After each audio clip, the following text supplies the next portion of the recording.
In food and wine, as well as other consumables, our values seem to be playing a much bigger role. Can you talk about influences in winemaking, contemporary values? In your winemaking, I mean. Yeah. And I'm talking again about the sort of sustainability side of things. Well, our founder, Peter Yealands, when he started the winery back in 2008, Yeah. it was his goal to set out to be one of the most world sustainable wineries. So that's always been part of our philosophy and very much a focus of ours. And we were the first winery in the world to be certified carbon zero from inception. Okay. And that's still something that we constantly striving to better. And can you give a few examples of what that entails exactly? In terms of what's the part of the ingredients that make you carbon neutral? Yeah, so we've got some wind turbines on site that help generate power for us, and also we have the largest solar installation in New Zealand. Wow. And we get about 440 kilowatts from that. And we also have these specially designed bale burners, so we bale up some of our prunings every year and we burn these prunings and they help us heat our water, so it means that we don't need to use LPG for heating. Wow, okay. Have you, I mean, does this translate as well into things like biodiversity? Do you, in the vineyard? Yeah, definitely.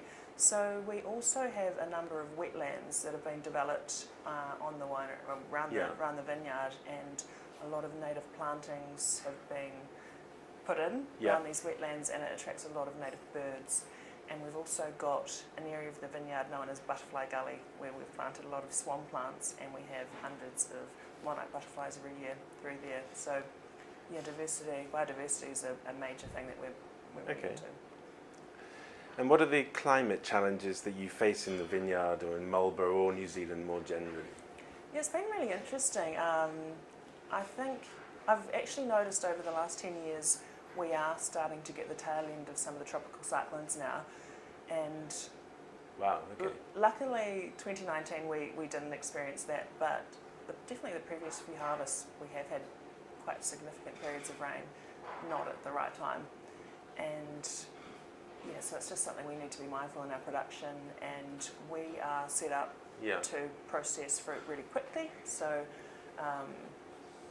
it's all about having the right equipment and putting yourself in a position that if you are in one of those situations, you can get your fruit in and safe without too much. And it says, because here I think in Europe it's quite pronounced, it's either heat, frost, hail, are you getting those similar sorts of things, or is it much more stormy? Or yeah, definitely we're seeing a lot more extremes, and it can be quite unpredictable, and yeah, most definitely things are changing. Okay.